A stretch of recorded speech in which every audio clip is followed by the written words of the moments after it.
March on foreign policy and national security. He's now speaking. Let's listen. Today, we begin a conversation about how to make America safe again.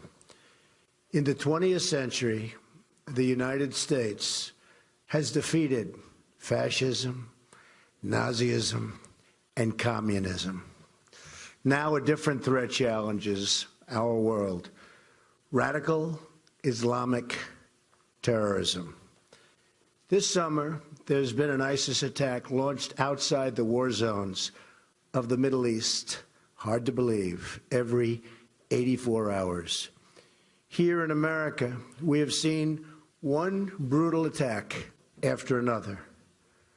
13 were murdered and 38 wounded in the assault on Fort Hood.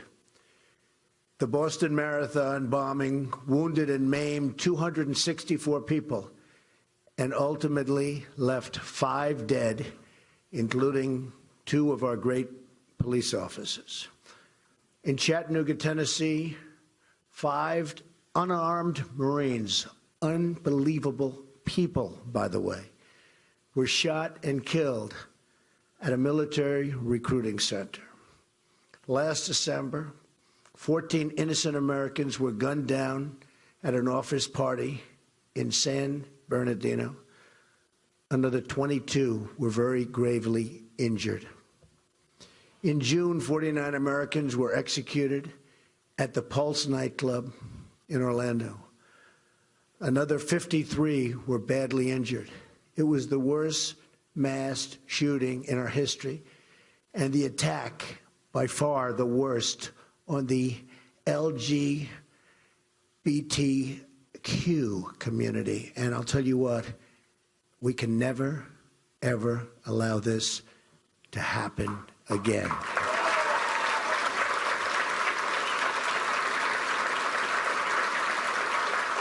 In Europe, thank you.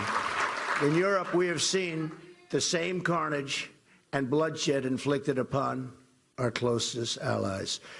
In January of 2015, a French satirical newspaper, Charlie Hebdo, was attacked for publishing cartoons of the Prophet Muhammad. 12 were killed, including 2 police officers, and 11 were wounded. 2 days later, 4 were murdered in a Jewish delicatessen.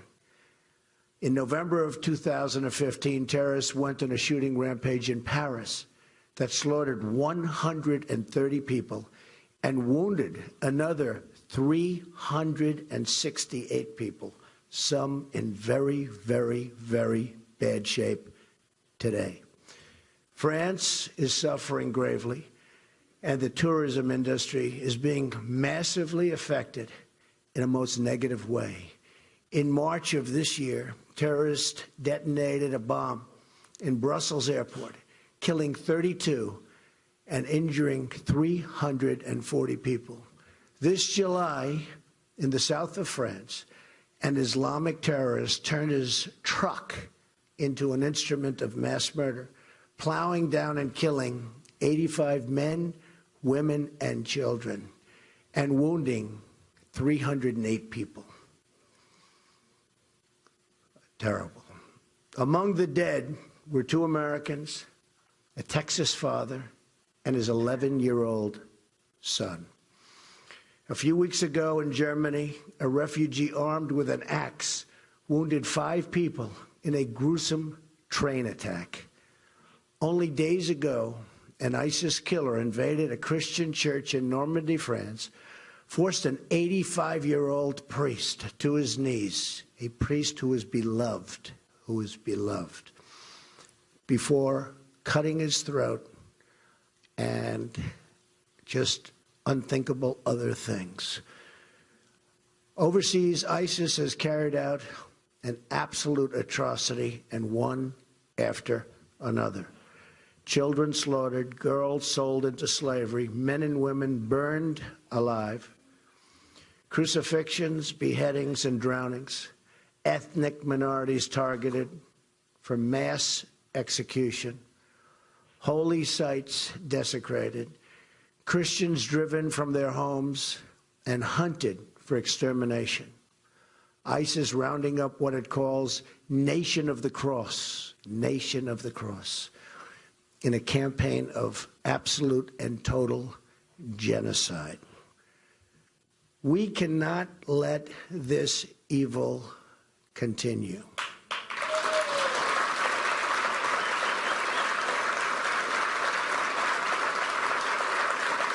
Thank you.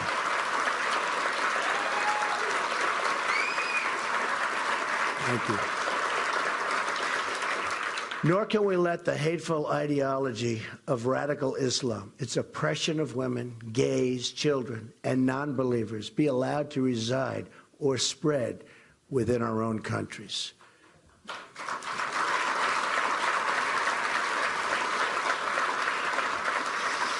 We will defeat radical Islamic terrorism, just as we have defeated every threat we've faced at every age and before.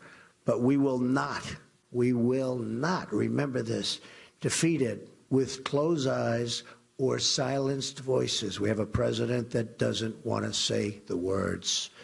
Anyone who cannot name our enemy is not fit to lead our country.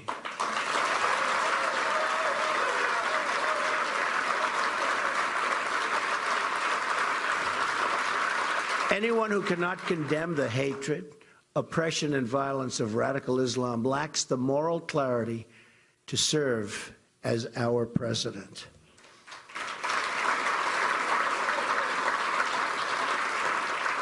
The rise of ISIS is the direct result of policy decisions made by President Obama and Secretary of State Clinton. Let's look back at the Middle East at the very beginning of 2009, before the Obama-Clinton administration took over.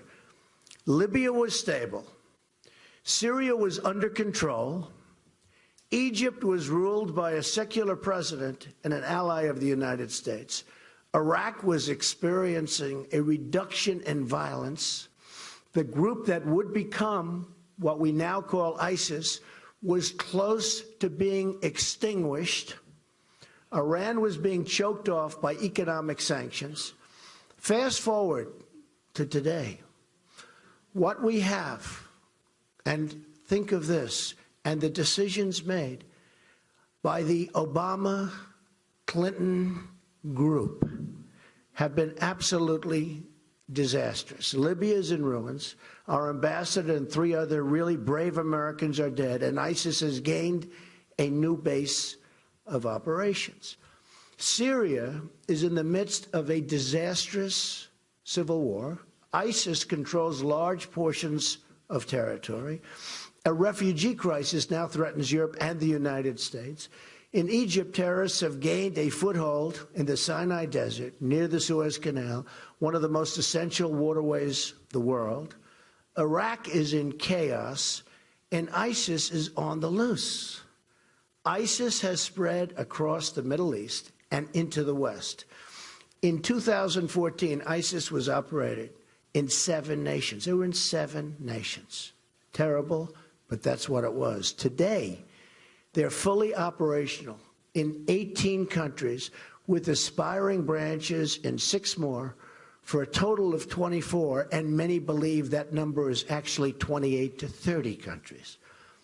They don't even know. The situation is likely worse than the public has any idea. A new congressional report reveals that the administration has downplayed the growth of ISIS, with 40% of analysts saying they had experienced efforts to manipulate their findings. They're trying to make it look much better than it is. It's bad. At the same time, ISIS is trying to infiltrate refugee flows into Europe and to the United States. Iran, the world's largest state sponsor of terrorism, is now flush with $150 billion in cash released by the United States. Plus, if you remember from 2 weeks ago, another $400 million in actual cash that was obviously used for ransom. Worst of all, the nuclear deal puts Iran, the #1 state sponsor of radical Islamic terrorism, on a path to nuclear weapons.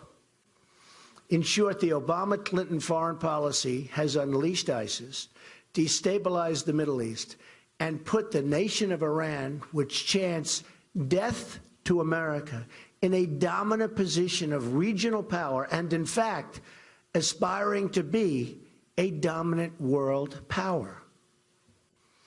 It all began in 2009 with what has become known as President Obama's Global Apology Tour. We all remember. In a series of speeches, President Obama described America as arrogant, dismissive, derisive, and a colonial power. He was describing us. He informed other countries that he would be speaking up about America's past errors. He pledged that we would no longer be a senior partner that sought to dictate our terms. He lectured CIA officers of the need to acknowledge their mistakes and described Guantanamo Bay as a rallying cry for our enemies.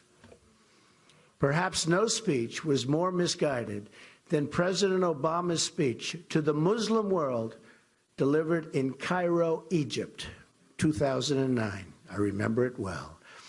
In winning the Cold War, President Ronald Reagan repeatedly touted the superiority of freedom over communism and called the USSR the evil empire. Yet when President Obama delivered his address in Cairo, no such moral courage could be found or would be found. Instead of condemning the oppression of women and gays in many Muslim nations and the systematic violations of human rights or the financing of global terrorism, President Obama tried to draw an equivalency between our human rights record, and remember this, our human rights and theirs. The records are unbelievable and unmistakable. His naive words were followed by even more naive actions.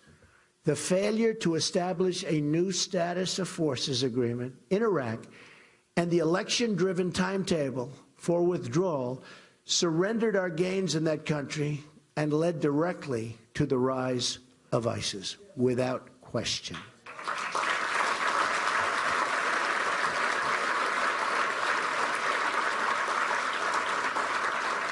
The failures in Iraq were compounded by Hillary Clinton's disaster, total disaster, in Libya.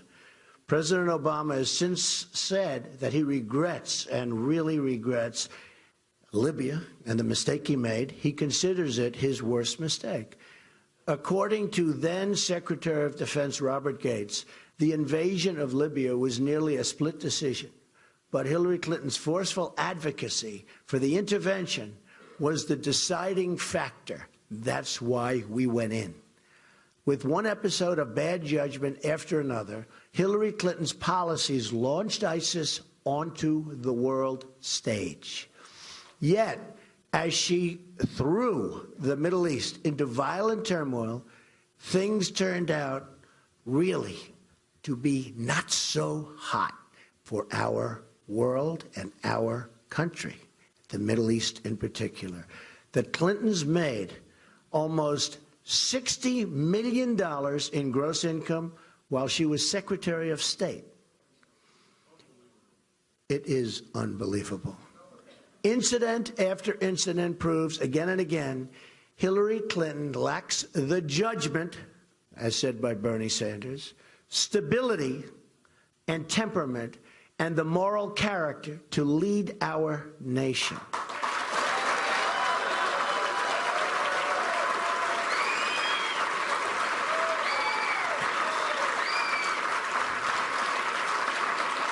Importantly, she also lacks the mental and physical stamina to take on ISIS and all of the many adversaries we face, not only in terrorism, but in trade and every other challenge we must confront to turn our great country around.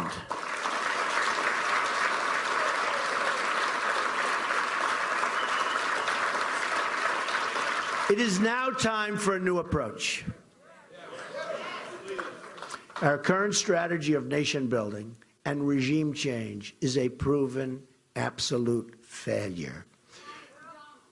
We have created the vacuums that allow terrorism to grow and thrive. I was an opponent of the Iraq War from the beginning. A major difference between me and my opponent. Though I was a private citizen whose personal opinions on such matters were really not sought, I nonetheless publicly expressed my private doubts about the invasion. I was against it, believe me. 3 months before the invasion, I said in an interview with Neil Cavuto, to whom I offer my best wishes for a speedy recovery, that, quote, perhaps we shouldn't be doing it yet, and that the economy is a much bigger problem. In August of 2004, very early, right after the conflict, I made a detailed statement to Esquire magazine in an interview. Here is the quote in full. Look at the war in Iraq and the mess we're in. I would never have handled it that way. This was right after the invasion. Does anybody really believe that Iraq is going to be a wonderful democracy where people are going to run down to the voting box and gently put in their ballot, and the winner is happily going to go and step up and lead the country? Come on.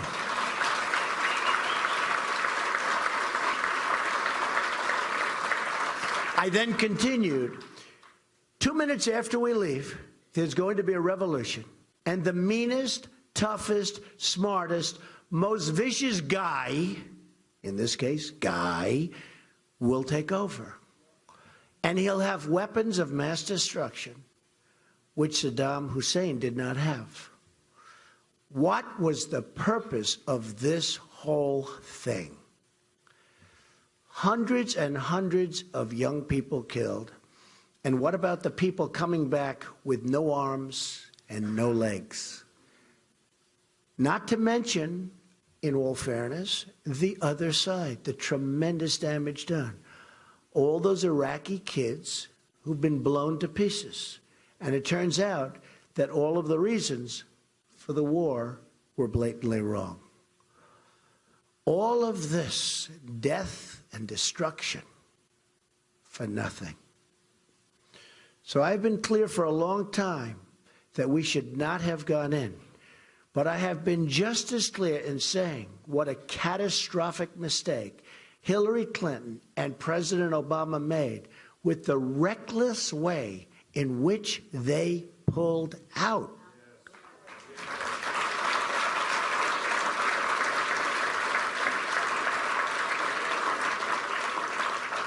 After we had made those hard-fought sacrifices and gains, we should have never made such a sudden withdrawal on a timetable advertised to our enemies. They said, we're moving out.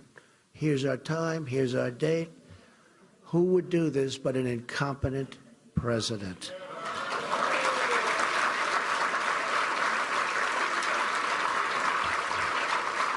Al-Qaeda in Iraq had been decimated, and Obama and Clinton gave it new life and allowed it to spread all across the world. By that same token, President Obama and Hillary Clinton should have never attempted to build a democracy in Libya, to push for immediate regime change in Syria, or to support the overthrow of Mubarak in Egypt. One more point on this. I have long said that we should have kept the oil in Iraq.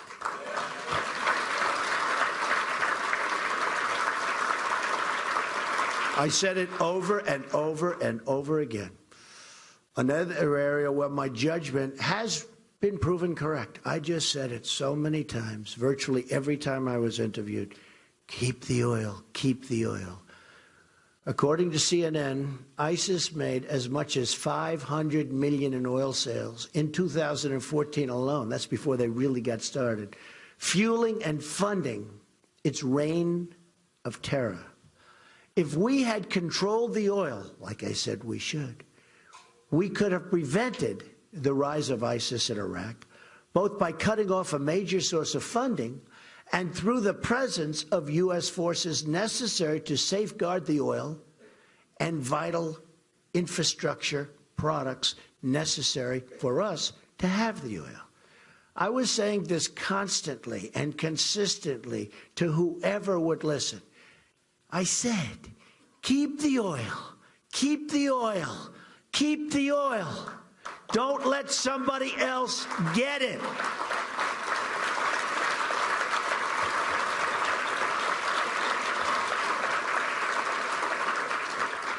If they had listened to me then, we would have had the economic benefits of the oil, which I wanted to use to help take care of the wounded soldiers and families of those who died in the war.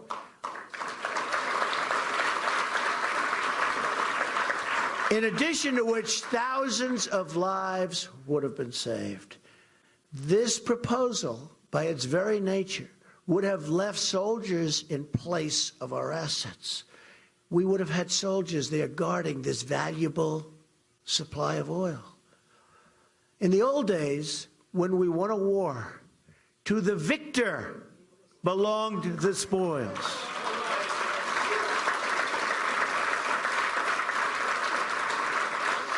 Instead, all we got from Iraq and our adventures in the Middle East was death, destruction, and tremendous financial loss. But it's time to put the mistakes of the past behind us and chart a new course.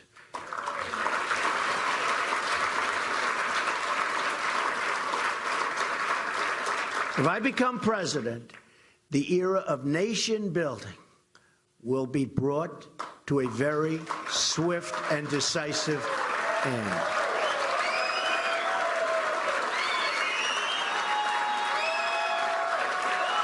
Thank you. Our new approach, which must be shared by both parties in America, by our allies overseas, and by our friends in the Middle East, must be to halt the spread of radical Islam. All actions should be oriented around this goal, and any country which shares this goal will be our ally. Very important. Some don't share this goal.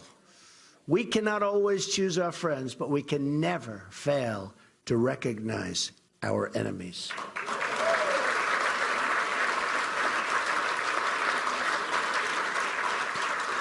As president, I will call for an international conference focused on this goal.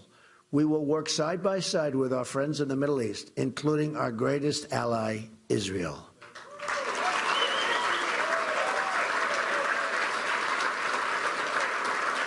We will partner with King Abdullah of Jordan and the President of Egypt, President Sisi, and all others who recognize this ideology of death that must be extinguished. We will also work very closely with NATO on this new mission. I had previously said that NATO was obsolete because it failed to deal adequately with terrorism. Since my comments, they have changed their policy and now have a new division focused on terror threats. Very good. Very, very good. I also believe that we could find common ground with Russia in the fight against ISIS. Wouldn't that be a good thing? Wouldn't that be a good thing? They, too, have much at stake in the outcome in Syria and have had their own battles with Islamic terrorism just as bad as ours. They have a big, big problem in Russia with ISIS. My administration will aggressively pursue joint and coalition military operations to crush and destroy ISIS, international cooperation to cut off their funding, expanded intelligence sharing, and cyber warfare to disrupt and disable their propaganda and recruiting. Their recruiting is taking place right now, and they're setting records. It's got to be stopped.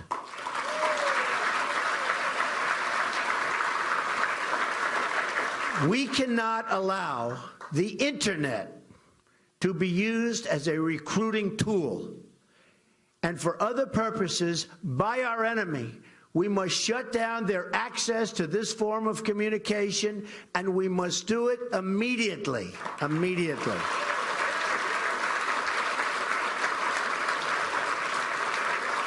Unlike Hillary Clinton, who has risked so many lives with her careless handling of sensitive information, my administration will not telegraph exactly military plans and what they are.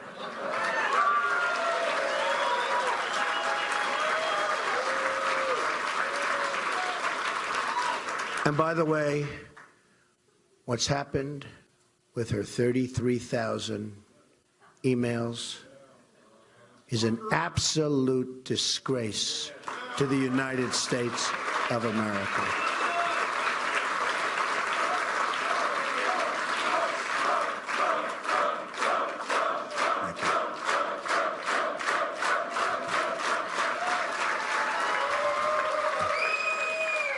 I've often said that the great General Douglas MacArthur and the great General George Patton would be in a state of shock if they were alive today to see the way President Obama and Hillary Clinton try to recklessly announce their every move before it happens, like they did in Iraq, so that the enemy can prepare and adapt. Their enemy says thank you. The fight will not be limited to ISIS. We will decimate al-Qaeda, and we will seek to starve funding for Iran-backed Hamas and Hezbollah. So important.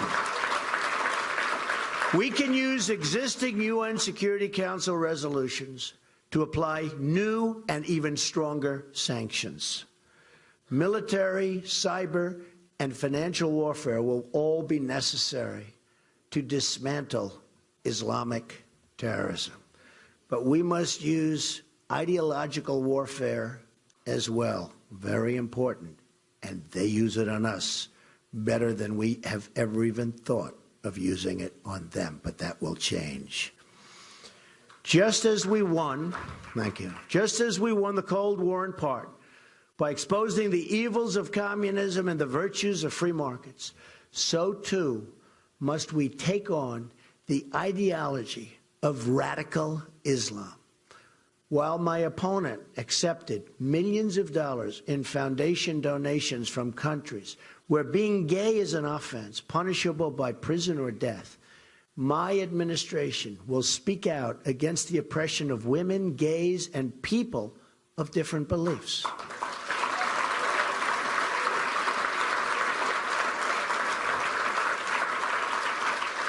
Our administration will be a friend to all moderate Muslim reformers in the Middle East and will amplify their voices. This includes speaking out against the horrible practice of honor killings, where women are murdered by their relatives for dressing, marrying, or acting in a way that violates fundamentalist teachings.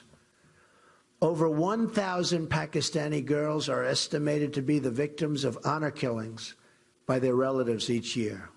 Recently, a prominent Pakistani social media star was strangled to death by her brother on the charge of dishonoring the family.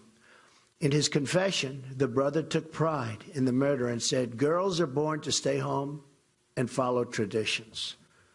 Shockingly, this is a practice that has reached our own shores. On such cases, and many, many cases have happened, but one involves an Iraqi immigrant who was sentenced to 34 years in jail for running over his own daughter, claiming she had been too westernized. To defeat Islamic terrorism, we must also speak out forcefully against a hateful ideology that provides the breeding ground for violence and terrorism to grow. It's a breeding ground. It's a terrible, terrible breeding ground. A new immigration policy is needed immediately and as well.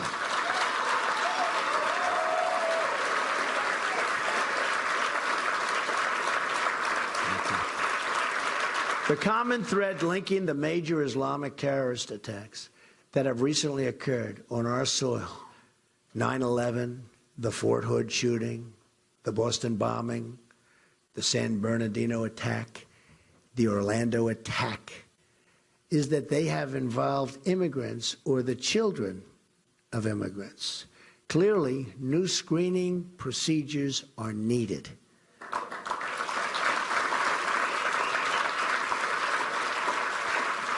A review by the U.S. Senate Immigration Subcommittee has identified 380 foreign-born individuals charged with terrorism or terrorism-related offenses between 9/11 and 2014, and many more since then, and this year is a record for identification. It's gotten worse, far worse. We also know that ISIS recruits refugees after their entrance into the country, as we have seen with the Somali refugee population in Minnesota. Beyond terrorism, as we have also seen in France, foreign populations have brought their anti-Semitic attitudes with them. In Cologne, Germany, on New Year's Eve, we have seen the reports of sexual violence and assault, far greater than anybody knows. Pew polling shows that in many of the countries from which we draw large numbers of immigrants, extreme views about religion, such as the death penalty, and for those who are involved, the death penalty is very, very common if you don't have the faith that they demand you have.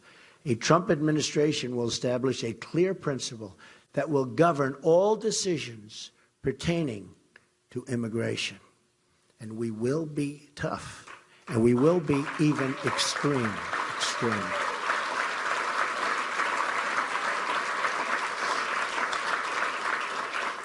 We should only admit into this country those who share our values and respect our people. In the Cold War, we had an ideological screening test.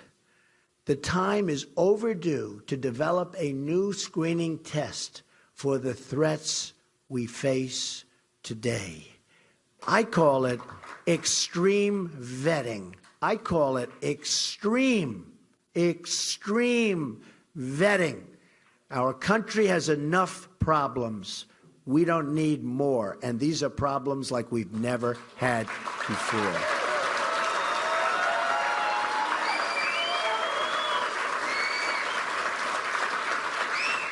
In addition to screening out all members of the sympathizers of terrorist groups, we must also screen out any who have hostile attitudes toward our country or its principles, or who believe that Sharia law should supplant American law.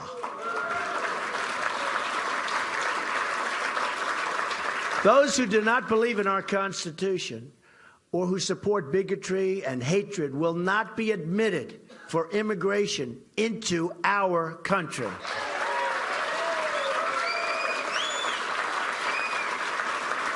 Only those who we expect to flourish in our country and to embrace a tolerant American society should be issued visas. To put these new procedures in place, we will have to temporarily suspend immigration from some of the most dangerous and volatile regions of the world that have a history of exporting terrorism. Not for us. Not for us.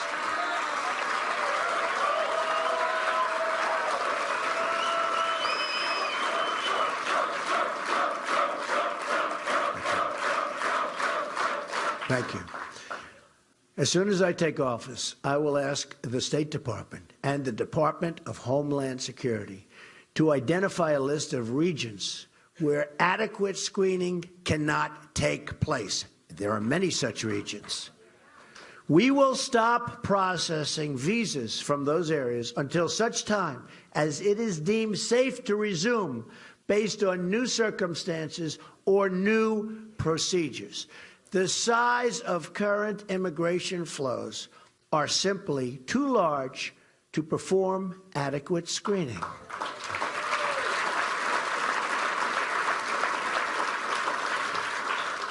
We admit about 100,000 permanent immigrants from the Middle East every year. Beyond that, we admit hundreds of thousands of temporary workers and visitors from the same regions, hundreds of thousands. If we don't control the numbers, we can't perform adequate screening. There is no way it can take place. By contrast, my opponent wants to increase, which is unbelievable, no matter who you are, no matter where you come from, wants to increase the flow of refugees by 500% over what they are now. The United States Committee on Immigration estimates that Hillary Clinton's plan would mean roughly 620,000 refugees from all current refugee-sending nations in her first term, assuming no terms. So it could get worse. This would be additional other refugee immigration. Unbelievable numbers. Unbelievable numbers. The subcommittee estimates her plan would impose a lifetime cost of roughly $400 billion.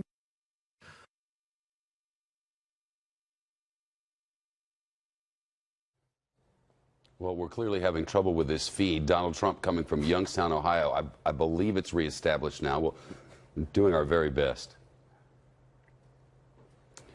But it isn't here. We'll get back to Donald Trump the moment that feed is reestablished. I'm Shepard Smith in New York. This is a new hour on Fox News. As Donald Trump was just laying out his plan for fighting the Islamic State. And unlike most of the off-the-cuff speeches we're accustomed to hearing in rallies, Trump was clearly sticking very closely to the script. I believe we're back with him now. Let's listen. They would ever see. It is a catastrophe. We have enough problems in our country. We don't need more. Lastly, we will need to restore common sense to our security procedures. Another common feature of the past attacks that have occurred on our soil is that warning signs were totally ignored. The 9/11 hijackers had fraud all over their visa applications. Almost every one of them. It said practically in big bold letters, fraud. And nobody saw it.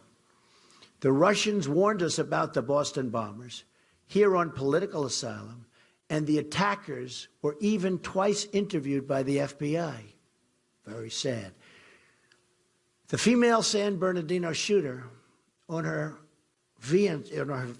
statements and everything that she said, she was here on a fiancé visa, which most people have never even heard of, from Saudi Arabia, and she wanted to support very openly jihad online.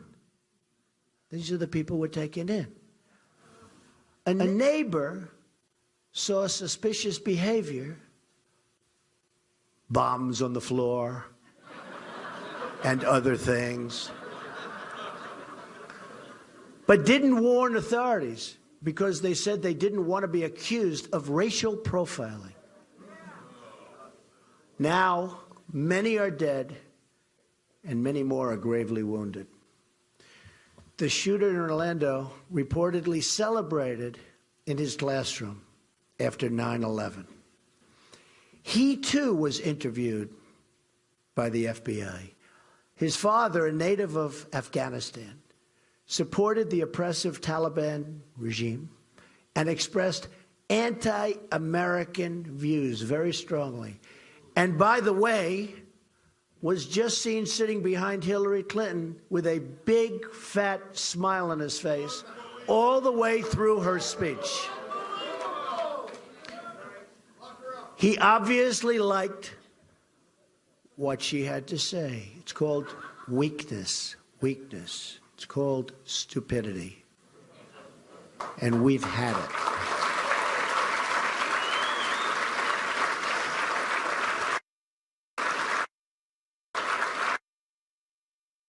Shooter delivered a presentation to a room full of mental health experts.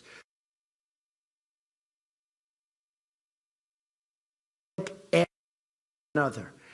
He even proclaimed that we love death more than you love life. Not good.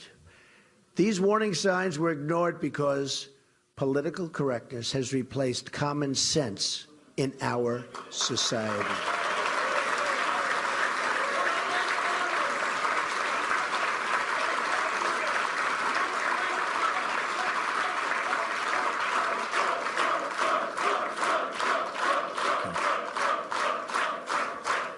Thank you.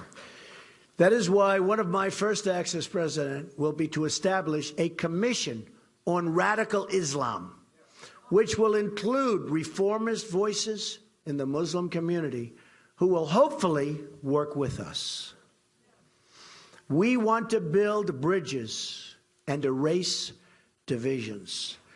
The goal of the commission will be to identify and explain to the American public the core convictions and beliefs of radical Islam, to identify the warning signs of radicalization, and to expose the networks in our society that support radicalization. This commission will be used to develop new protocols for local police officers, federal investigators, and immigration screeners.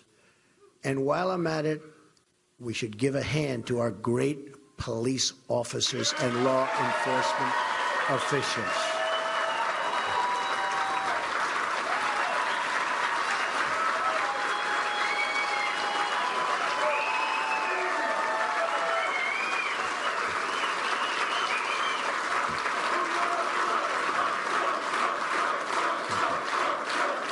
Thank you.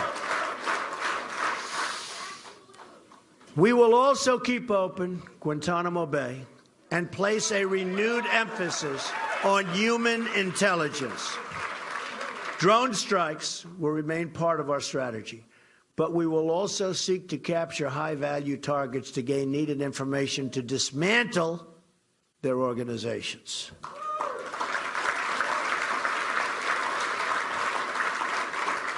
Foreign combatants will be tried in military commissions.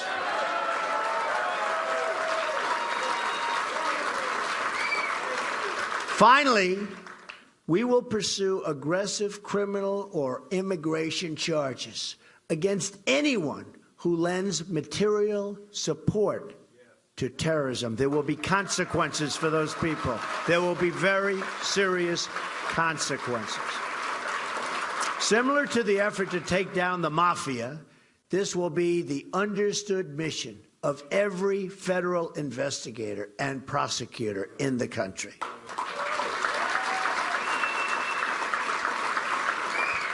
To accomplish your goal, you must state a mission. The support networks for radical Islam in this country will be stripped out and removed one by one, viciously if necessary. Viciously if necessary. Immigration officers will also have their powers restored. Those been taken away. Those who are guests in our country that are preaching hate will be asked to return home immediately, and if they don't do it, we will return them home.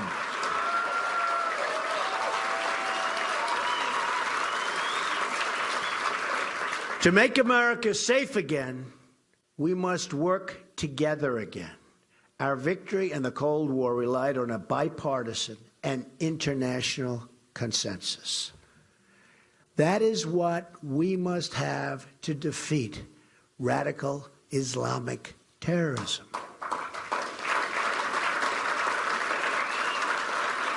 But just like we couldn't defeat communism without acknowledging that communism exists or explaining its horrible evils, we can't defeat radical Islamic terrorism unless we do the exact same thing. We have to explain that it exists and explain the difficulties.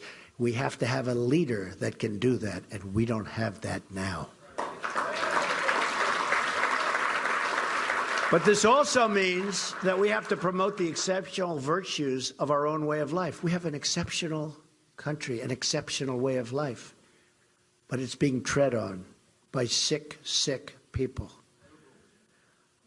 And expecting that as newcomers come into our society, they will likewise have respect and do the same. Pride in our institutions, our history, and our values should be taught by parents and teachers and impressed upon all of those who come into our society and want to join our society.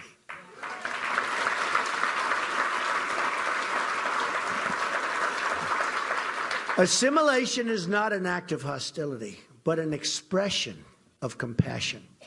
Our system of government and our American culture is the best in the world and will produce the best outcomes for all who adopt it.